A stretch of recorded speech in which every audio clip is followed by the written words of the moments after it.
नमस्कार दोस्तों, क्या आप भी हर बार पीटीएम से लौटते वक्त सोचने लगते हैं कि अरे क्या मैंने सच में कुछ जाना अपने बच्चे के बारे में? अगर आपका जवाब हाँ में है तो आप अकेले नहीं हैं। हर माता पिता अपने बच्चे की तरक्की को लेकर चिंतित होते हैं, लेकिन जब बात आती है स्कूल में टीचरों से बात करने की तो अक्सर बातचीत सिर्फ अंकों और सामान्य व्यवहार पर आकर रुक जाती है।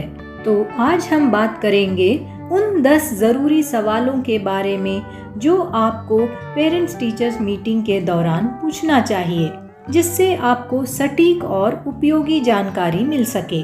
हम बात करेंगे उन आम गलतियों के बारे में जो अक्सर माता पिता कर देते हैं और फिर उनसे कैसे बचा जाए, ये भी हम देखेंगे। साथ में एक सच्ची कहानी जहां सही सवाल जवाब ने एक बच्चे की पढ़ाई की दिशा ही बदल दी।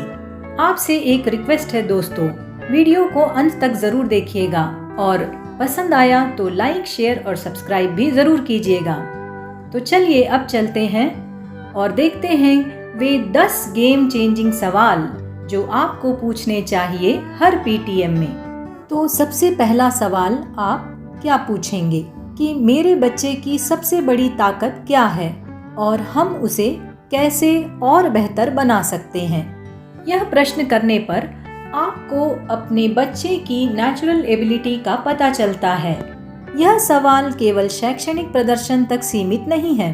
कुछ बच्चों में रचनात्मक सोच, नेतृत्व क्षमता, कला, संगीत या भावनात्मक समझ की प्रतिभा होती है।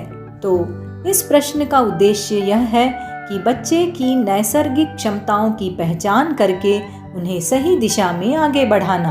उदाहरण के लिए, आपके इस प्रश्न के जवाब में यदि टीचर कहे कि बच्चा कहानियाँ बहुत अच्छा लिखता है, तब आप उसे लेखन प्रतियोगिताओं में भाग लेने के लिए प्रेरित कर सकते हैं। अब दूसरा प्रश्न कौन सा है? कौन से खास क्षेत्रों में सुधार की जरूरत है? यह जानना जरूरी है कि कौन से विषय या स्किल्स में बच्चा पिछड़ रहा है, जैसे गणित में संख्यात्मक कौशल हो सकता है या अंग्रेजी में व्याकरण हो सकता है। तो इस प्रश्न का उद्देश्य यह होगा कि कमजोर क्षेत्रों को समय रहते पहचान कर सुधार की योजना बनाना। तो अपने बच्चे को दोष देने के बजाय यह समझे कि किस प्रकार की सहायता से वह बेहतर कर सकता है। तीसरा सवाल, क्लासरूम में बच्चा चर्चा में कितना हिस्सा लेता है? क्लास में भागीदारी न सिर्फ आत्मविश्वास दिखाती है, बल्कि यह भी बताती है कि बच्चा कितना सीख रहा है। और आपको इस प्रश्न के द्वारा यह समझ में आएगा कि बच्चा पैसिव लर्नर है या एक्टिव पार्टिसिपेंट। यदि बच्चा क्लास में चुपचाप बैठा रहता है तो आप उसे घर पर ग्रुप डिस्कशन, रोल प्ले जैसे अभ्यासों से प्रोत्साहित कर सकते हैं। अब चलते हैं चौथे प्रश्न की तरफ। दूसरे बच्चों से इसका मेल जोल कैसा है? एक सामाजिक और भावनात्मक रूप से स्वस्थ बच्चा दूसरों से सही तरह से संवाद करता है, दोस्त भी बनाता है और सहयोग भी करता है। तो उसके सामूहिक व्यवहार, दोस्ती और टीम वर्क की क्षमता को समझने के लिए यह प्रश्न उचित है। अगर टीचर के द्वारा आपको यह पता चले कि बच्चा अकेला रहता है या झगड़ा करता है, तो यह संकेत हो सकता है कि उसे सोशल स्किल्स सिखाने की ज़रूरत है और आप इस पर काम कर सकते हैं।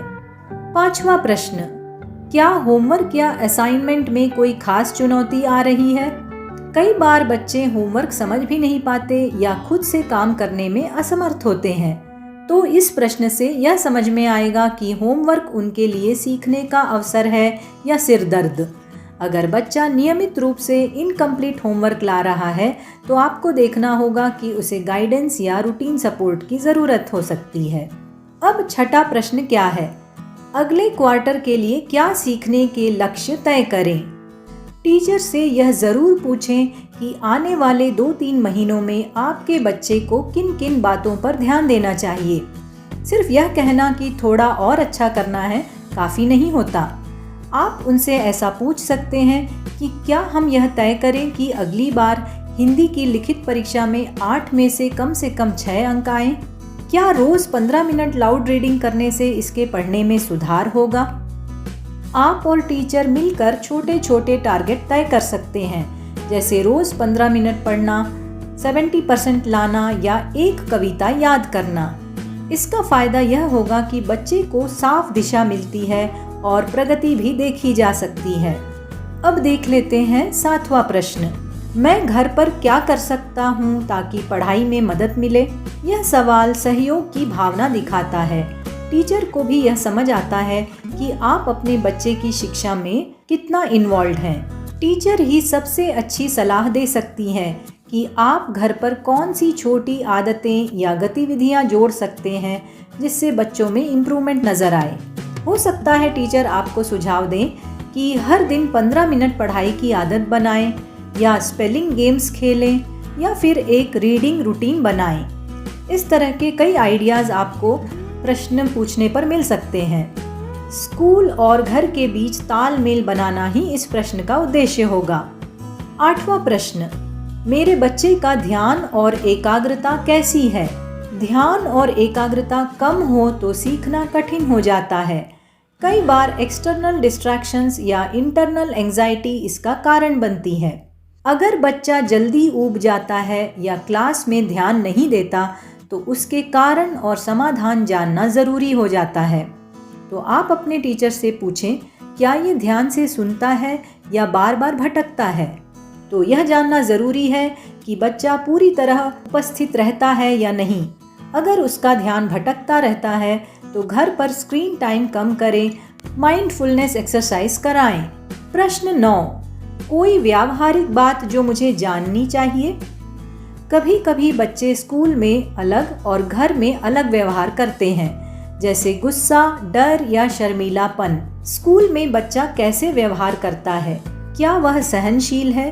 क्या वह दूसरों की मदद करता है? क्या उसे गुस्सा आता है? तो आप टीचर से पूछ सकते हैं कि क्या इसका कोई व्यवहार आपको परेशान करता है या कुछ अलग लगता है। यदि स्कूल में बच्चा गुस्सैल है और घर में शांत, तो यह संकेत हो सकता है कि वह स्कूल में परेशान है। तो फायदा ये होगा कि अगर कोई समस्या हो तो आप समय रहते उसे समझकर संभाल सकते हैं। अंतिम प्रश्न। हम अगली बातचीत कब और कैसे करें? केवल साल में एक बार पीटीएम से कुछ नहीं होगा। अगर आपको लगता है कि बच्चे के लिए अधिक सपोर्ट की ज़रूरत है तो अगली मीटिंग का समय भी तय करें।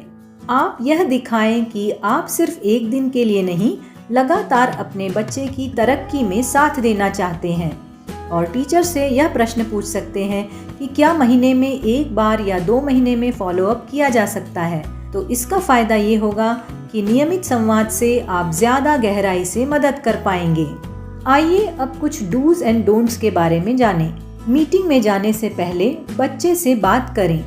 उसे क्या लगता है, वह क्या चाहता है, उसके मन में क्या सवाल चल रहे हैं, इन सब की जानकारी पहले से प्राप्त करें। मीटिंग में जाने से पहले एक डायरी में सारे सवाल पहले से ही लिख लें। मीटिंग के दौरान टीचर की बातें ध्यान से सुनें, सिर्फ अपनी ही ना बोलते रहें और हर पॉइंट्स पर नोट्स बनाएं। ईमानदारी से माने अगर आपके बच्चे की कोई कमजोरी सामने आए। चलिए अब देखते हैं कि आपको क्या नहीं करना है। मीटिंग में बात करते समय नंबरों पर ही सारा फोकस न रखें। टीचर को बिल्कुल भी ब्लेम ना करें, बल्कि उन्हें अपना सहयोगी समझें। बच्चे के सामने टीचर की आलोचना बिल्कुल ना करें और बिना फॉलोअप के मीटिंग को खत्म ना करें। आइए अब सुनते हैं एक सच्ची कहानी। रीमा जी की बेटी कक्षा 5 में थी। पीटीएम में सिर्फ एवरीथिंग इज ओके सुनकर वे हमेशा संतुष्ट लौटकर आ जाती थीं।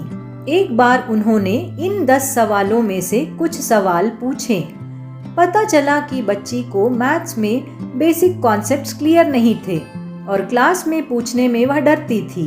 तो टीचर ने रेमेडियल क्लासेस सजेस्ट की और घर पर रिवीजन गेम्स वगैरह शुरू किए गए।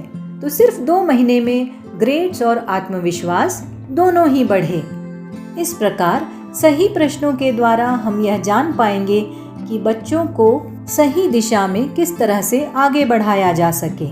तो दोस्तों, पीटीएम एक औपचारिकता नहीं है, एक अवसर है, एक ऐसा मौका जहां आप अपने बच्चे की दुनिया को और गहराई से समझ सकते हैं।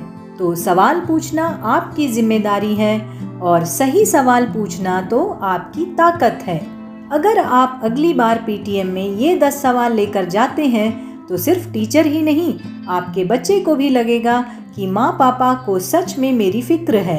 तो वीडियो पसंद आया तो लाइक करें, शेयर करें और ऐसे ही काम की बातों के लिए चैनल को सब्सक्राइब ज़रूर करें। धन्यवाद।